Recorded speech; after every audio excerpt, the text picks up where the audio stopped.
Ya, kita lanjutkan lagi polemik apa setelah MKD dan kami update sedikit tentang pemilihan pimpinan KPK. Sudah terpilih 5 nama.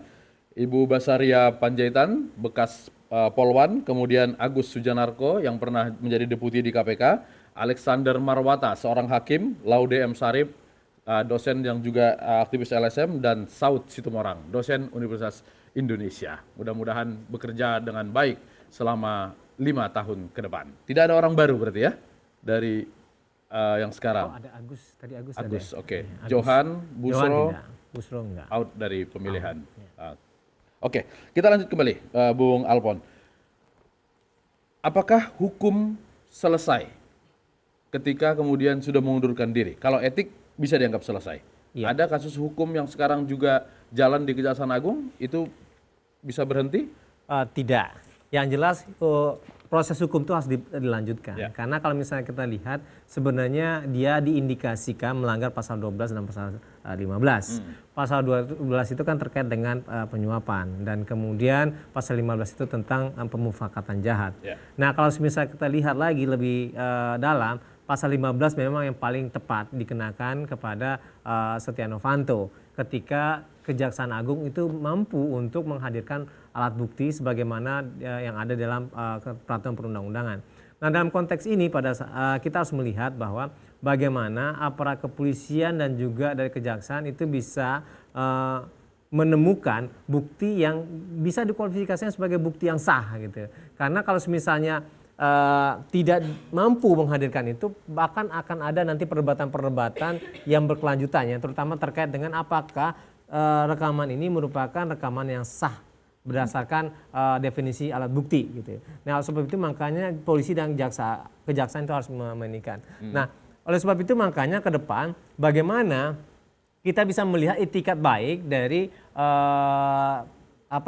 Presiden Freeport sendiri gitu kan, untuk menyerahkan ini sebagai alat bukti gitu kan. Tapi kan ini kan bukan suatu alat bukti yang diserahkan oleh Presiden Freeport kepada Kejaksaan Agung, tetapi suatu barang yang dititipkan gitu kan. Nah, ini bukan barang bukti. Itu beda. Beda. Kalau misal ini barang dititipkan, itu bukan alat bukti sebagaimana yang ada dalam KUHP. Tapi kalau misalnya ini disita oleh penyidik untuk dijadikan alat bukti, ini bisa menjadi satu dasar bagi Kejaksaan Agung atau juga kepolisian nantinya untuk menetapkan si Setia Novanto sebagai seorang tersangka apabila itu terbukti adanya permufakatan jahat, yang di situ ada nuansa-nuansa tindak pidana korupsi di sana. Nah, oleh sebab itu makanya ini proses secara politik mungkin selesai atau akan berlanjut lagi ke depan, tetapi proses hukum ini sudah bisa dikualifikasikan dilakukan oleh aparat hukum seperti kejaksaan. Oke. Itu kira-kira. Iya.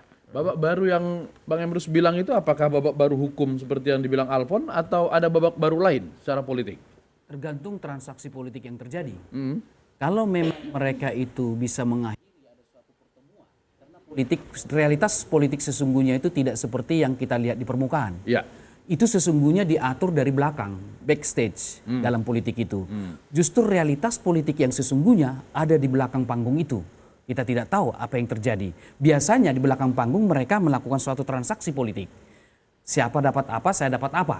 Jadi yang di permukaan marah-marah itu bisa juga di belakang lain itu ceritanya. Itu. Bisa, oleh karena ya? itulah di depan panggung boleh saja mereka marah-marah sesama mereka. Tetapi begitu selesai sidang dan lain-lain, mereka ngopi-ngopi di belakang atau berdialog. Ngopi-ngopi dalam tanda kutip.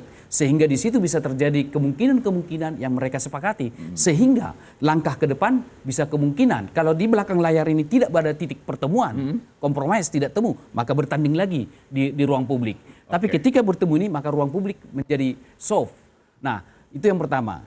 Yang kedua, saya melihat bahwa ketika tanggapan Pak Palma tadi mengatakan bahwa tidak bisa dihentikan, justru saya melihat dari aspek sosial, itu bisa dihentikan proses hukumnya.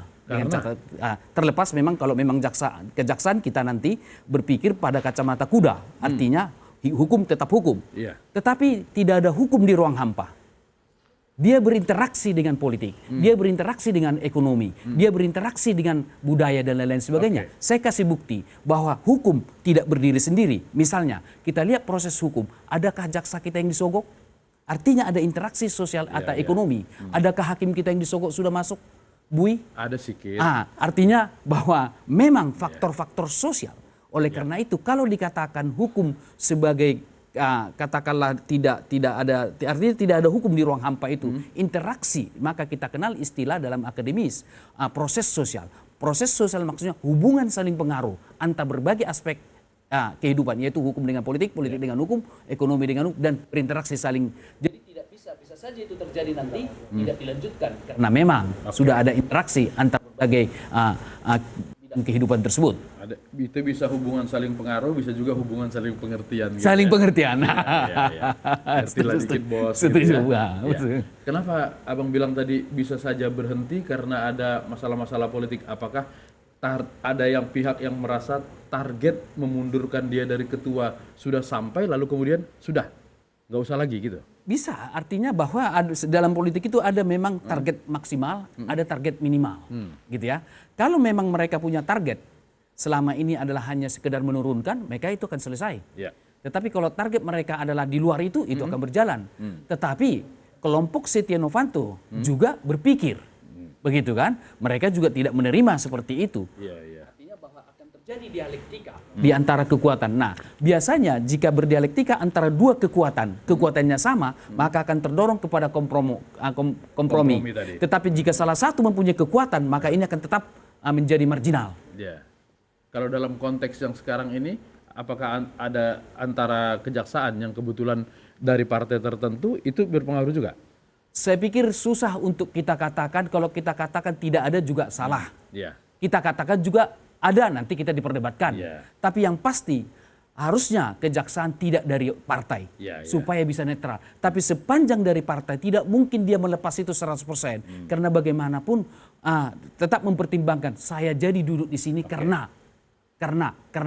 Nah, oleh karena itu kalau dikatakan bahwa tidak berpengaruh, saya pikir tidak ada unsur politik di sana karena proses pengangkatan jaksa pun ada proses politik di sana. Artinya usulan dari atau katakanlah kader dari Nasdem. Ya, jadi jangan terlalu berpikir hampa juga kita bahwa nggak ada hubungannya gitu ya. Betul. Oke. Nah, silakan. Tapi ada pertanyaan. Ya, silakan. Karena ini dikatakan tidak di ruang hampa. Nah, Kejaksaan Agung itu kan partai politik. Dan kemudian ada juga statement politik ya dari Wapres gitu kan bahwa ini baru setengah dari pertanggungjawaban Setia Novanto.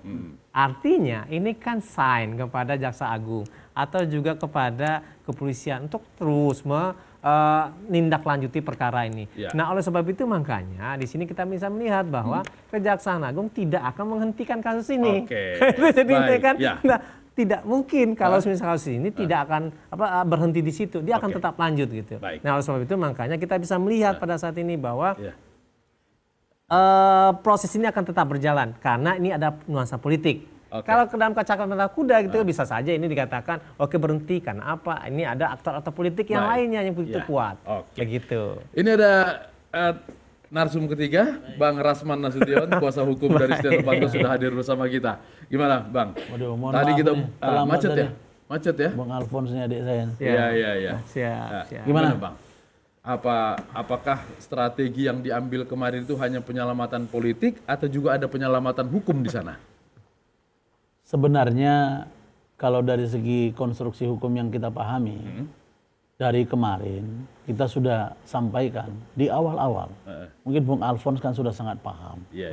Bagaimana mungkin ya barang bukti yang tidak jelas keasliannya dan masih kabur serta tidak menjadi sesuatu yang komprehensif diperdebatkan dan dijadikan menjadi objek material dalam pembahasan yang namanya Mahkamah Kehormatan Dewan dengan menggunakan baju toga yang menurut saya itu tidak patut mereka pakai karena itu adalah orang-orang profesi seperti kita ini.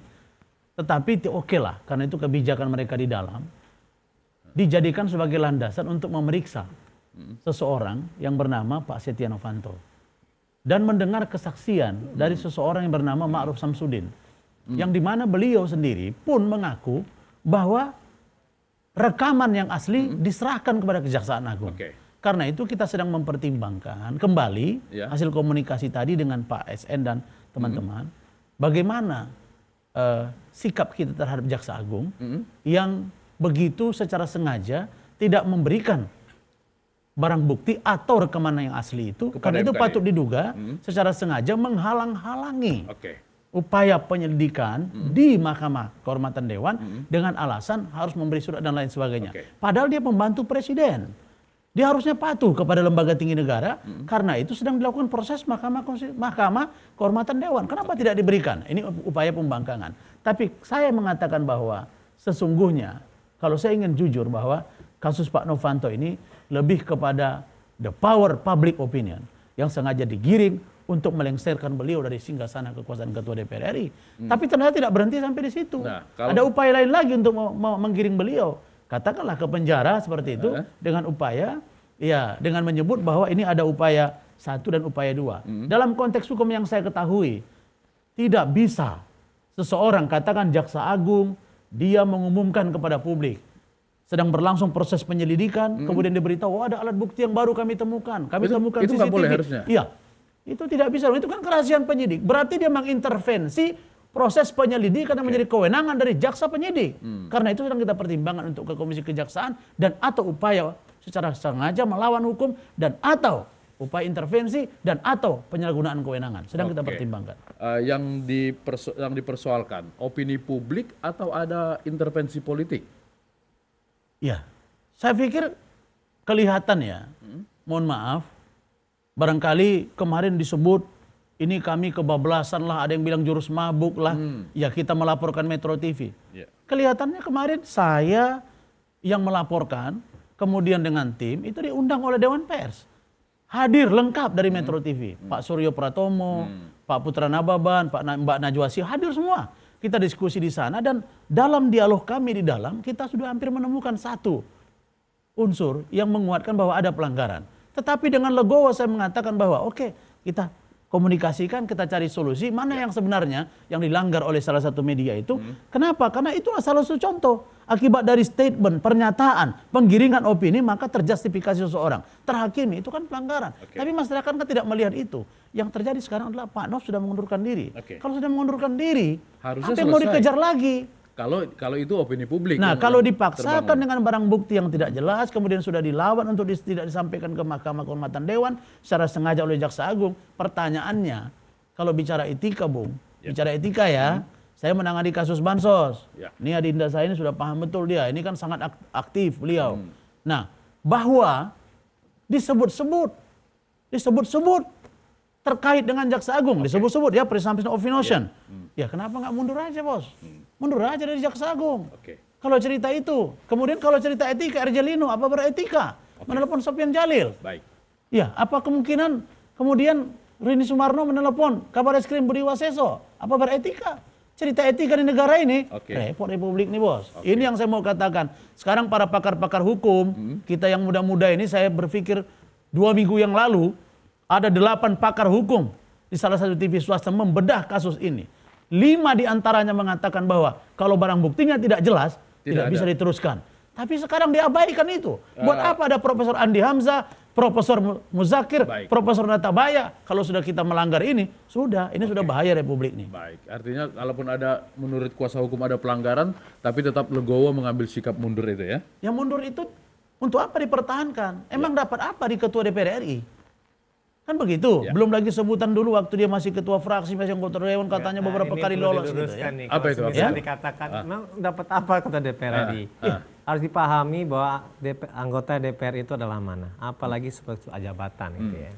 Dia itu bertugas bagaimana bisa melakukan check and balances terhadap power yang ada di dalam presiden. Yang saya mau katakan adalah begini. Nah kalau semisalnya dapat apa? Artinya ini kan ada secara terbaliknya kita bisa melihat gitu ya. Bahwa saya kan tadi ini tujuannya untuk mendapatkan apa-apa. Masih saya bicara begitu dulu. Sebenarnya. Orang-orang seperti Alfons ini yang suka melakukan komunikasi satu arah terus gitu loh. Silakan. Kita kan sama-sama aktivis gitu loh.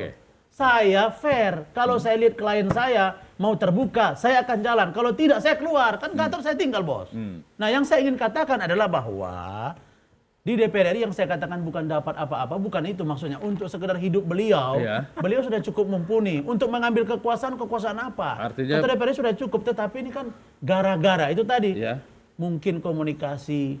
Kalau kita mau tanya, Ma'ruf Samsudin, beliau dalam kapasitas apa melakukan perekaman? Kalau dia merasa ada intervensi, ada upaya meminta saham, lapor aja ke KPK.